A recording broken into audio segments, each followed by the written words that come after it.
Hello, this is Roger from Photoshop Island. Got a relatively quick tutorial for you. I want to show you how to use the 9 Santa hats, layered PSD and PNGs product. And let's just jump right in. This is the product box, by the way. Now, what you're going to need to do is you're going to need a picture that you want to put some Santa hats on. So I've got a couple of different ones. I've got this one. Now, it helps if their heads are turned forward or mostly forward towards the camera. Sideways can be done, of course, but just depending on how realistic you might want it to look. But this is a good candidate. And then I've also got a nice family shot here. Now this one's a little bit more of a challenge, and I'm not going to go into the complete details of solving the challenge. I'm just going to show you the challenge and give you an idea of where you might go with that.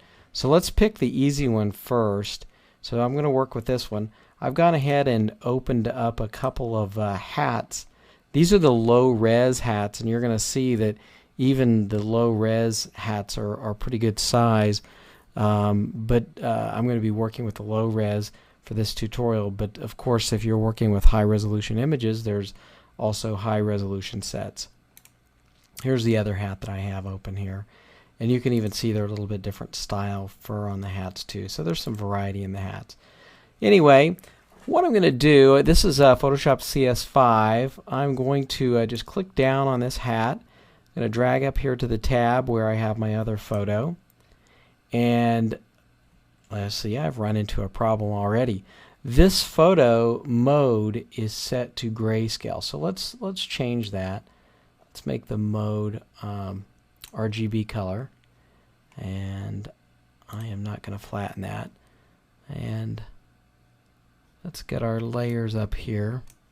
Going to backtrack just a little bit, sorry, but just you get to see me make a mistake here, so great. Anyway, let's go back. Now that we're working in RGB color space, let's go back and grab our hat. I'm going to move up to the tab, hold down, and then drag into the tab. Now we have a nice color hat.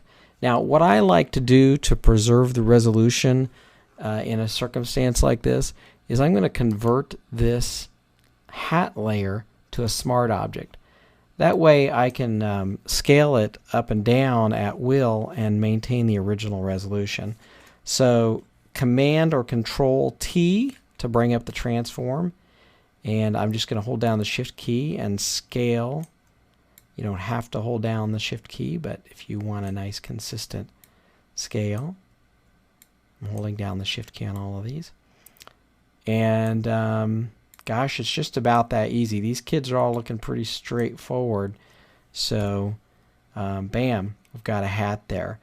And if you wanted them all to have the same hat, which might be kind of an amusing image, you can hold down on the Option or Control key and click and drag to move a copy.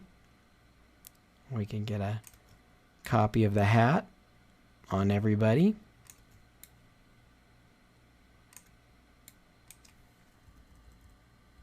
And this little girl kind of runs into this special extra work that I'm going to show, but I'm going to show it on the other image. We'll just do this one quick.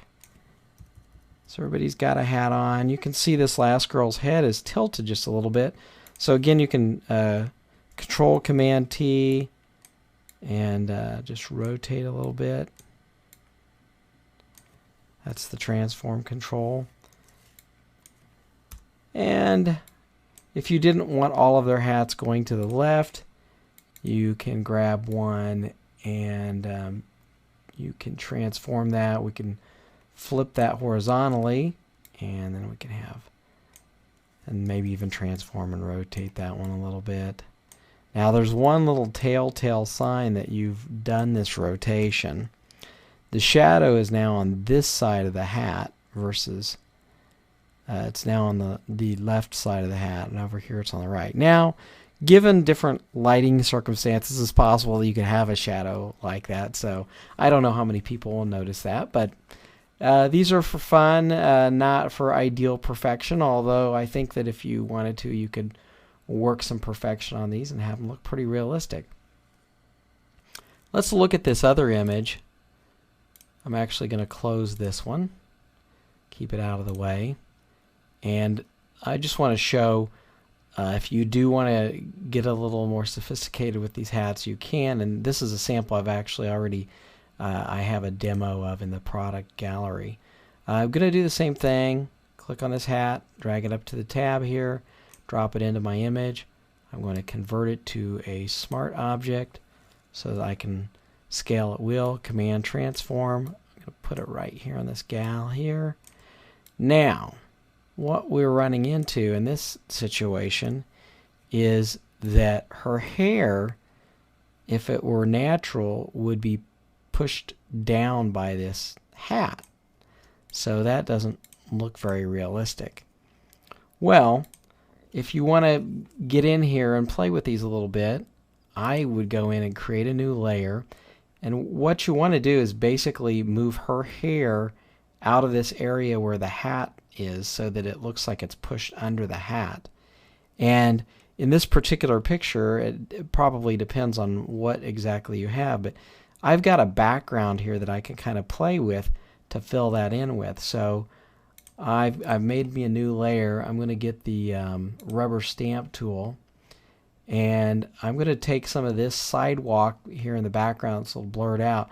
I'm actually going to just pull it on up to the side of her head and make it look like her hair is tucked up under there. So you can see, just kind of line up the edge of that. And you can kind of play with this a little bit. But we give it a little bit more of a look like her hair is tucked up under. Granted, it's not perfectly realistic, but you can kind of see the idea where you can get a little bit more realistic look with the hat. And you could probably just tuck it down there a little bit more if you wanted to. Now the other side's a little more of a challenge because we got some different things going on here, but with a little bit of time, that can be taken care of as well. Again, I'm going to rubber stamp from way over here.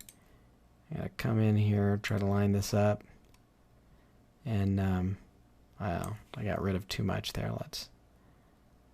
Let's not quite get rid of that much hair. I'm just going to kind of guess what I got here. I can go back in and kind of tweak it. Okay, so I ended up with a lot of grass. So what I really want is some of this sidewalk from here.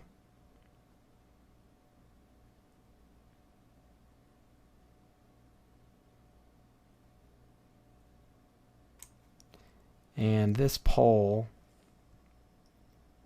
is not helping us at all. Here's an interesting trick that you might try. No guarantees, but can use the healing brush. It's like this is in CS5. Content aware on your fill, and get me a little bit bigger brush. I'm using the bracket tool to make the brush larger. I'm just going to go in here and paint over this pole that I don't like. And let's see. Oh wow, not too bad. Not too bad. Did a pretty good job. There's a little funkiness in here, but you could probably go in and work on that a little bit too. There's the little off on the roof, but really not bad at all. Anyway, that gives you a little bit of an idea of how you could do a little more sophisticated editing on these hats. And also I had a different style hat here, so I'm just going to show you you can mix and match these in. Again, I'm going to convert this to a smart object. I'm going to transform it, and we can kind of scale. It's easy to put it on a guy with short hair, or say somebody bald. It'd be easy to drop a hat on somebody like that if they're looking straight at the camera. Another thing that you could do is consider adding shadows under the hat, make it look like it's kind of sitting on their head. A few different ways you can do that. Probably the simplest way to do that would be to go to the hat layer, actually go below the hat layer and create a new layer. So this is below this hat, and then just pick up a little bit of dark skin tone in here and get a real kind of a soft edged brush, and you can just kind of paint a shadow in like this, and then set that shadow layer to multiply. And you can see I got a nice heavy shadow. I think I can squeak that up a little bit, along with the hat maybe. You kind of maybe once you have it in there set to multiply, you can adjust the opacity of that particular layer too, to see. And then I'll turn that off and on. You can see the shadow does add some realism to the effect of the hat. So I hope that helps you out, and I hope you enjoy these hats. I had a lot of fun making them, and have been having a great time playing with them too. Don't forget to look at all the other Photoshop Island products, including a lot of holiday products and freebies. There's some holiday freebies and all kinds of other freebies. So please stop by PhotoshopIsland.com. And thanks for watching. We'll check you out next time.